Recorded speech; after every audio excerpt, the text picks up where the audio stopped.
ஒரு கிலோக்கு 10 கிலோ போகும். சரியா?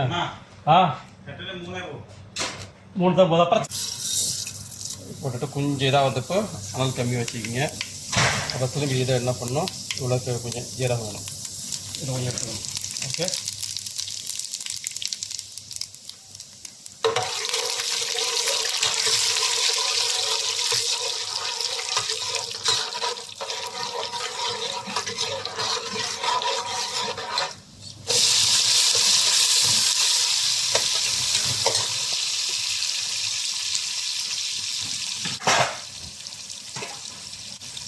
நல்லா இதாக அது சாப்பாடணும்.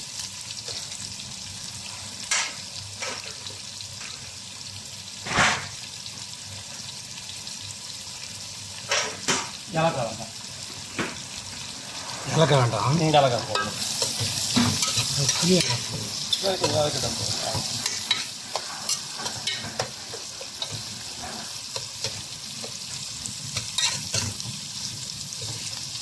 கறிக்கு தகுந்த மாதிரி அந்த வெந்தய ஆடு இதில் போட்டு கொஞ்சம் கிண்ட வேண்டிய அவசியம் இல்லை. அப்படியே நேராக போய் இன்றைக்கி அடுத்த ஆடாக இருந்தால் நம்ம அரபெல்லாம் வர வச்சிங்களா, அதை போட்டு போட்டு வச்சிங்களா, அப்படியே ரொம்ப சவப்பாக இல்லை, ரொம்ப வெள்ளையாகவும் இல்லை. நம்ம இதில் கறியும் போட்டு கிண்டுறதுக்கு சரியான பதம் இது. இந்த கறியில் கொஞ்சம் கிண்டுறப்போ அது கொஞ்சம் சவக்கும் இதாகும்.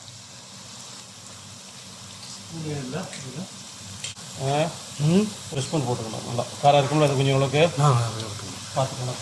காரம் பார்த்துக்கணும். நல்ல காரம் இது கொஞ்சம் தெரியல இருக்கிறதுனால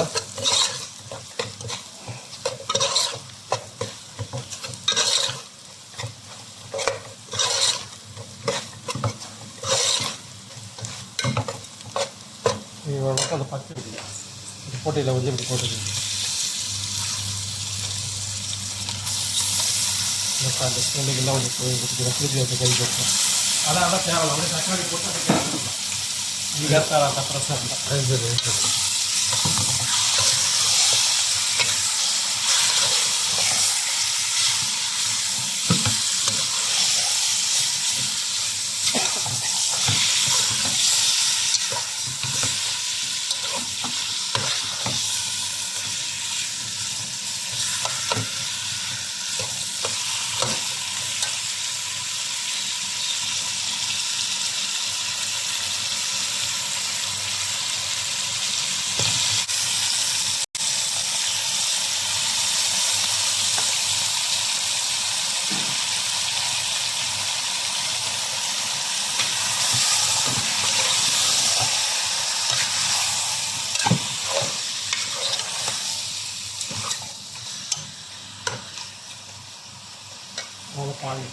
போடலாம்.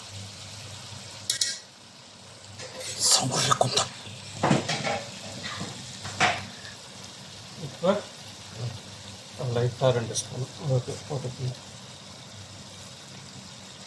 கறி எடுத்தாங்க அதை பார்த்துட்டு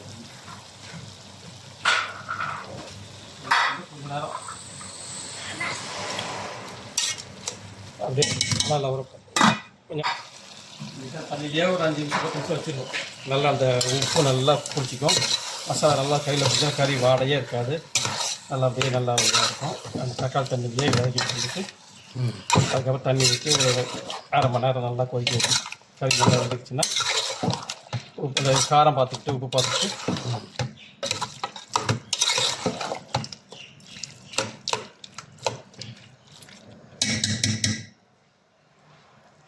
தக்காளி கரையணும். தக்காளி கரையாமல் தண்ணி போடுவோம். அப்போ அப்படியே முடிச்சாவே இதுலேயே ஆகிலேயே நல்லா தக்காளி கறந்து தண்ணி கலக்காமல் என்ன பண்ணுவோம், இதுலேயே தக்காளி நல்லா ரொம்ப ஆகும். சரி, இதுலேயே 25 நிமிஷம் நல்லா வெந்துடும்.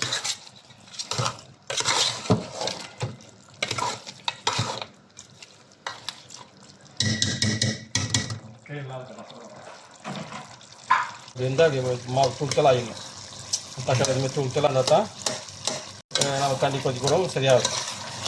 கொஞ்சம் தண்ணி சுட்டுட்டோம் அதுக்கு இது கூட கொதிச்சா இன்னும் நல்லா அந்த மசாலா பிடிக்கும். நல்லா கறியில் வந்து என்ன பண்ணணும், மசாலா கொஞ்சம் பிடிக்கும்.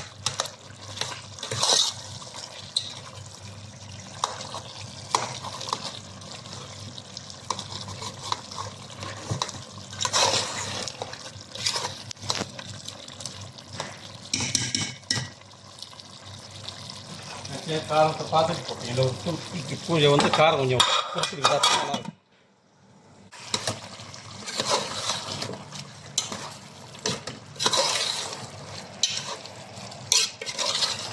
தக்காளி நல்லா இதாகிடுச்சு. இன்னும் 2 நிமிஷம் கழிச்சு தண்ணி ஊற்றிக்கணும். அப்படியே திறந்து பிஸ்மில்லா. சுத்த தண்ணியை ஊற்றிங்க. நல்லது, கொஞ்சம் கறி அப்படியே இதாகும், சுற்றி நல்லது. அப்படியே ஊற்றிக்கலாம், தப்பு கிடையாது.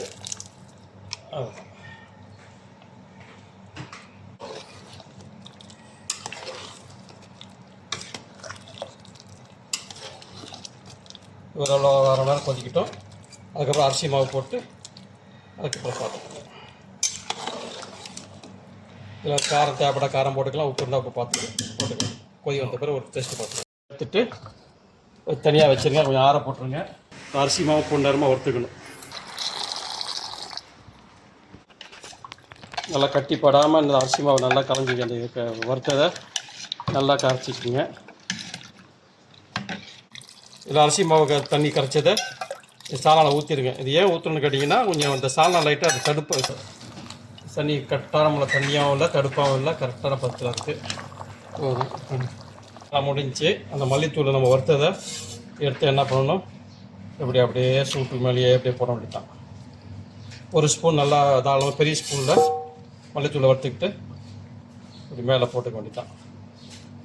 பொன்னேரமாக வறுத்துக்கணும். ரொம்ப கருக்கம் விடக்கூடாது, ரொம்ப வெள்ளையாக விடக்கூடாது. போதுமானதாக இருக்கும். இந்த இதுக்கு போதும். சாலாக்கு அந்த மாதிரி போதும். அதிகமாக போடக்கூடாது. நல்லா இருக்காது போதும்.